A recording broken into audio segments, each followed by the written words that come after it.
Bonjour et bienvenue dans le deuxième épisode du podcast du zombie. Le zombie, c'est toujours moi. La fatigue chronique est un des symptômes les plus fréquents de l'endométriose et j'ai souvent l'impression d'être un zombie en visite chez les humains. Pour cet épisode, j'ai eu le plaisir d'échanger avec Barbara sur différentes approches et pistes à explorer pour essayer de prendre soin de soi lorsqu'on est atteint d'endométriose. Merci beaucoup à Barbara pour sa participation au podcast et également à son amie Elsa pour son aide et son accueil pour la vidéo.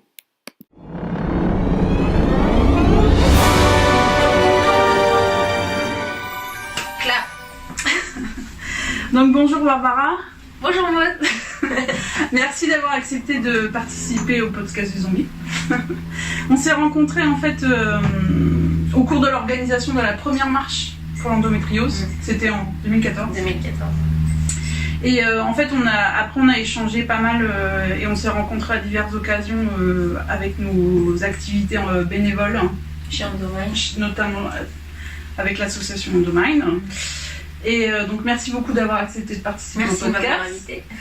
Et donc pour commencer, est-ce que tu peux te présenter et puis nous parler de ton parcours et surtout des étapes importantes qui ont changé ta relation soignant-soigné, des étapes importantes de ton parcours avec les maladies chroniques? Ouais. Alors moi je suis Barbara, j'ai 32 ans, donc je suis atteinte d'endométriose depuis l'adolescence, comme la plupart des malades. Ça s'est bien passé les premières années avec un traitement en continu. Et puis ça s'est dégradé en 2007-2008 où j'ai commencé à être malade et à chercher un diagnostic qui a mis plusieurs années à venir. Je ne savais pas ce que j'avais, on me disait c'est dans votre tête. C'est aussi des choses dont tu as parlé avec Elise dans ta première vidéo, donc c'est assez connu et malheureusement pour l'endométriose et d'autres pathologies chroniques, d'ailleurs c'est pas spécifique à l'endométriose, parce que j'ai aussi d'autres pathologies et j'ai aussi eu ces parcours-là pour ces autres pathologies. En fait, dans la plupart des maladies chroniques qui ont des symptômes un peu invisibles ou peu spécifiques, voilà, c'est ça. Les parcours des personnes atteintes ressemblent assez pour l'endométriose. Il y a 7 ans de retard diagnostique. Mais en fait, je pense pour beaucoup de maladies chroniques. On en est à plusieurs années, oui, pour pas mal de pathologies. Et donc, du coup, petit à petit, avec les effets secondaires des traitements, les conséquences des opérations, parce que j'ai été opérée plusieurs fois, ma vision des choses a changé. Autant mon rapport avec les médecins, de devenir plus actrice de ma santé, c'est ça surtout qui m'a décidé à un moment donné. J'ai eu un déclic et voilà, après j'ai mis les choses en place dans les mois qui ont suivi.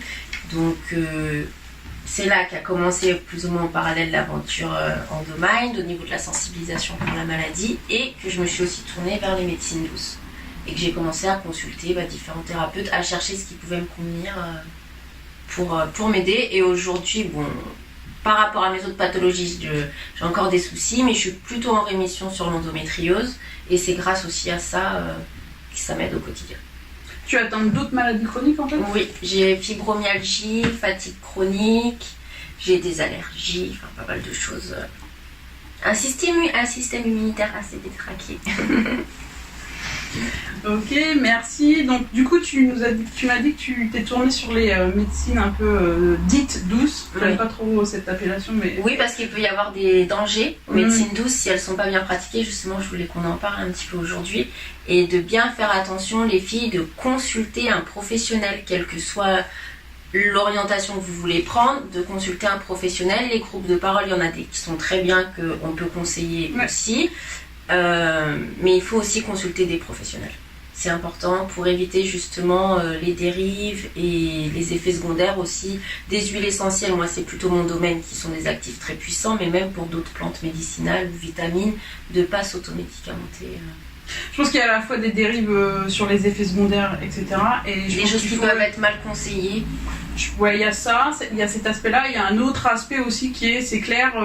Moi, je l'ai vécu, franchement, je suis très honnête là-dessus. Des fois, quand on a plein de symptômes de douleur et tout ça, on est un peu dans un état de panique. Tout à fait. Et dans cet état de panique, on aura tendance à croire n'importe qui, n'importe quoi et d'avoir toujours l'impression qu'on va guérir avec le prochain remède, etc. Je pense qu'il faut aussi faire attention à notre je dirais pas faiblesse, mais on est dans un état de... On est stressé par les douleurs, par la maladie, par tout ce qui arrive, les remises en question sur l'avenir, etc. Donc c'est sûr qu'on peut avoir tendance à croire un peu n'importe qui, et il faut faire attention. Ouais. Et moi en fait j'avais envie de faire cette vidéo parce que justement on en avait pas mal discuté à l'époque quand on échangeait pour l'association à mon domaine. Au début, quand j'étais dans ce genre de période pas bien, etc., avec beaucoup de symptômes qui me débordaient, j'arrivais plus à vivre correctement ou travailler correctement, j'essayais tout et n'importe quoi. J'arrêtais le gluten, je reprenais le gluten, j'essayais la sophro, j'essayais l'hypnose, tout ça. Au final je dépensais beaucoup d'argent et j'allais pas beaucoup mieux. Ouais, c'est ça. Et en fait, ça m'a pris beaucoup de temps à trouver l'équilibre. Bah oui, parce que de toute façon, on peut dire telle médecine douce est super pour l'endométriose. Oui, mais en fait, ça va dépendre de chaque personne. Donc, on a pu, par exemple, sur des groupes ou autres, où toi, tu as vu des infos sur telle ou telle médecine, tu t'es dit, je vais tester, puis en fait, ça te convient pas tellement. Donc, tu as dépensé ton énergie et ton argent là-dedans pour finalement t'orienter sur autre chose. Bon, ça fait aussi partie du processus. C'est tout un cheminement et il faut trouver son équilibre. Enfin, moi, c'est ma position. Je pense que ce cheminement, il est proche à chacun et c'est très compliqué de donner des conseils.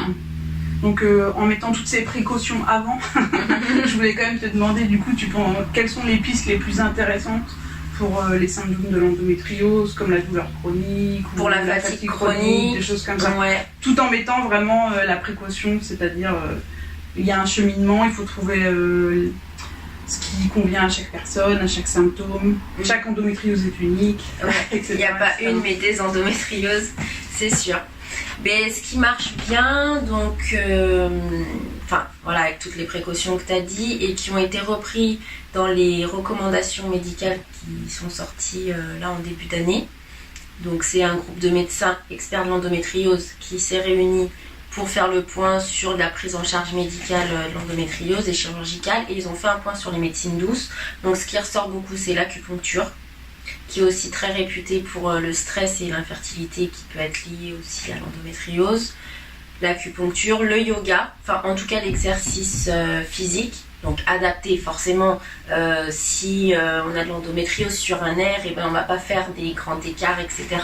Mais voilà, la pratique physique, donc le yoga, les plantes médicinales, la phytothérapie, sous certaines conditions, c'est-à-dire bien conseillé et des produits de bonne qualité, ça c'est très important parce qu'on trouve aussi en termes de qualité de produits tout et n'importe quoi et des choses qui en fait ça sert à rien de les prendre parce que c'est pas dosé, parce que ceci, parce que cela. Donc ça il faut y faire attention. La médecine chinoise aussi a montré il y a des études scientifiques assez sérieuses qui ont été faites en Chine là-dessus. Donc ça ressort. Qu'est-ce qu'on a d'autre? L'ostéopathie, pour libérer les adhérences, notamment au niveau abdominal, après une chirurgie aussi, ça peut être intéressant. Au niveau alimentaire? Au niveau alimentaire aussi, alors ça, les médecins sont beaucoup plus sceptiques sur la question, mais il y a quand même des choses qui montrent un certain intérêt, comme le sans gluten dont tu parlais tout à l'heure, sans produits laitiers, diminuer les doses de sucre au plus possible, tout en trouvant un équilibre, parce que voilà, il y a des filles qui vont vouloir et préférer faire un régime, de suivre un modèle alimentaire assez strict, et puis d'autres personnes qui vont être plus conciliantes parce que ça leur correspond mieux. Il ne faut pas que ça nous stresse non plus de mettre en place tous ces changements, parce que si on se stresse trop, finalement ça fait l'effet inverse et c'est contre-productif. Donc il faut trouver ce qui nous convient aussi sans trop de stress. Donc sur l'alimentation, pareil. Je pense que c'est tout un cheminement aussi. D'être dans l'hyper-contrôle de l'alimentation, c'est hyper compliqué pour certaines personnes. Et puis quand on vient d'être diagnostiqué, c'est pas pareil que quand on sait qu'on a l'endométriose déjà depuis plusieurs années, qu'on a déjà essayé plusieurs choses. C'est vrai qu'en vieillissant dans le parcours, je me comprends, Maud, ça devient plus facile à gérer tout ça et on arrive mieux à faire les distinctions entre les choses. Pour finir, est-ce que je sais que tu as développé t'as fait différentes formations avec Nana Naturopathe, d'ailleurs on va parler d'elle, de son travail. Et tu as différents projets autour des huiles essentielles notamment. Donc, oui, moi je suis spécialisée dans les huiles essentielles parce qu'effectivement j'ai fait une formation avec Chris Martin Endo Coaching et sa formation aromathérapie. Donc ça c'était en 2017 et tout début 2018 je me suis lancée à mon compte voilà, pour proposer des coachings et des formations sur la gestion de la maladie chronique en passant notamment par le biais des huiles essentielles. Mais bon, il y a d'autres choses aussi que je peux conseiller aux personnes. Donc c'est tout début, je commence, je vais essayer de me faire un site internet. Enfin, j'ai déjà un petit, voilà, je voudrais l'améliorer un petit peu. J'ai des projets de continuer aussi à me former parce que je trouve que c'est important sur d'autres sujets et puis des collaborations avec des professionnels de santé aussi qui se mettent en place. Tu fais différents ateliers aussi, non ? Oui, j'ai commencé à faire des ateliers notamment sur l'endométriose à Montpellier où je suis actuellement. Dans quel cadre en fait ? Dans le cadre d'un magasin bio. C'est une amie qui tient un magasin bio qui m'a proposé de faire des ateliers sur l'endométriose ou autre. Et effectivement, on en a fait un premier au mois de mars pour le mois de sensibilisation. Donc c'était vachement intéressant. Ouais. Il y avait du monde ? Il n'y avait pas trop de monde parce que les gens se bougent pas forcément, mais les personnes qui étaient là étaient vraiment intéressées et il y a des choses qui se mettent en place avec elles pour la suite. Donc, je pense que c'est important d'échanger sur... Moi, je suis... Enfin, beaucoup moins maintenant, mais au début de mon parcours, les groupes de parole sur Internet ont été super importants. J'y ai passé un temps incalculable et je pense que ça a été important pour chacune ou chacun d'entre nous, parce que c'est important de se reconnaître, de voir qu'on n'est pas seul, etc. Après, les rencontres en personne, au cours de d'abord dans la consultation d'acteurs de santé comme des naturopathes ou dans ce genre de groupe d'ateliers, etc. Moi ça m'apporte beaucoup aussi maintenant. Je pense que tout est important, mais c'est pas mal d'échanger sur les différentes expériences en live. En live, ouais. Alors en conclusion, Maud, on peut dire que c'est important d'avoir quand même une approche globale de sa santé. Moi, c'est aussi l'approche que je développe dans mes suivis parce que j'ai été formée par Chris Martin qui est naturopathe. Donc, comme c'est une approche de la naturopathie, une approche holistique de voir le patient dans sa globalité et pas de traiter seulement les symptômes un par un. Donc, moi, c'est ce que je fais aussi et je trouve que c'est important de le reproduire après chez soi et de diversifier un petit peu les pistes de ce qui peuvent aider pour que les effets se multiplient, se potentialisent. Et espérer quand même aller mieux parce qu'on peut y arriver d'aller mieux quand même au quotidien malgré la maladie chronique. Et puis je pense que Maud vous mettra des petites ressources intéressantes à consulter à la fin de la vidéo avec des petits liens. Et puis je voulais vous parler de 2 BD de l'application Petit Bambou qui est super pour s'initier à la méditation. Et ils ont fait ces BD qui sont pas sur la maladie chronique spécifiquement, mais qui aident à avoir le verre plutôt à moitié plein qu'à moitié vide, même dans des situations compliquées. Et du coup, je vous les conseille. C'est aussi une piste à explorer. C'est aussi une piste à explorer, de pas forcément que se focaliser sur ce qui est de la maladie et d'aller chercher aussi un peu ailleurs ce qui se fait, parce qu'il y a des choses bien aussi. Donc voilà. Merci beaucoup Barbara d'avoir participé à ce podcast et portez-vous tous bien. À bientôt. Au revoir.